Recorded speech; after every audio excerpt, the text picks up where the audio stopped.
for us, our wife, our pastor, our friends. No one else can answer for us. When we stand before God, He will judge us, each one personally and individually. And then a fourth theme is the inevitability of God's judgment.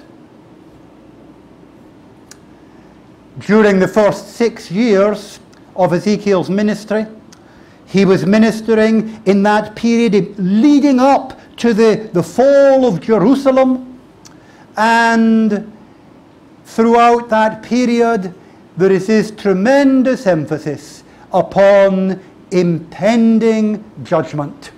That there comes a point when God cannot stay His hand any longer, when God cannot hold back His judgment any longer, and when the people must face the consequences of their chosen ways.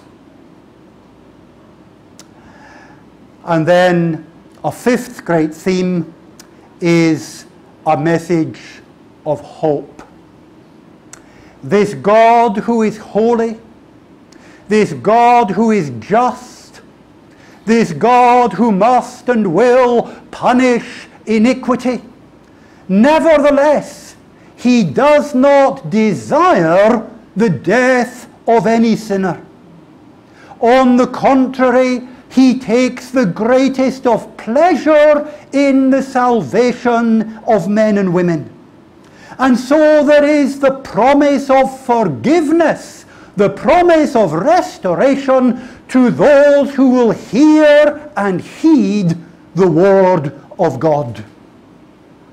And we have marvelous promises of what God will do for His people when they turn to Him. Ezekiel 36 verse 24, I will take you from among the nations, gather you out of all countries, and bring you into your own land. Then I will sprinkle clean water on you, and you shall be clean. I will cleanse you from all your filthiness and from all your idols. I will give you a new heart and a new spirit within you. I will take the heart of stone out of your flesh and give you a heart of flesh. I will put my spirit within you and cause you to walk in my statutes, and you will keep my judgments and do them, and you shall dwell in the land that I gave to your fathers. You shall be my people, and I will be your God. Well, these are the great themes of the prophet Ezekiel.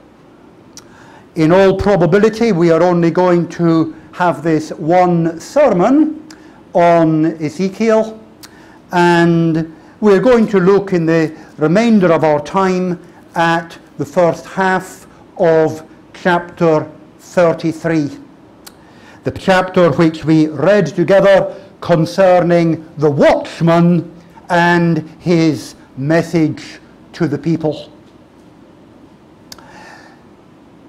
The passage begins with a general illustration about a watchman. He says, if people are in danger of being attacked, and so they appoint a watchman to keep watch and to warn them of danger, what will happen? And he envisages two different possibilities. On the one hand, the watchman may see the sword coming, he sees the approach of the enemy, he sees the imminence of the danger, and he blows the trumpet and warns the people. And if he does that, and someone hears but chooses to take no notice, then that person has only himself to blame. He heard the trumpet, he heard the warning. It was his choice to ignore it anyway. But the person who takes notice, he will save his life. But the second possibility is that the watchman may see the sword coming and do nothing. He may fail to warn the people. And if he fails to warn the people and someone is killed as a result, then the watchman must bear his responsibility.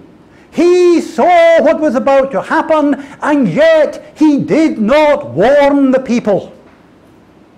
There is blood upon the watchman's head. And then in verses 7 to 9, this is specifically applied to Ezekiel.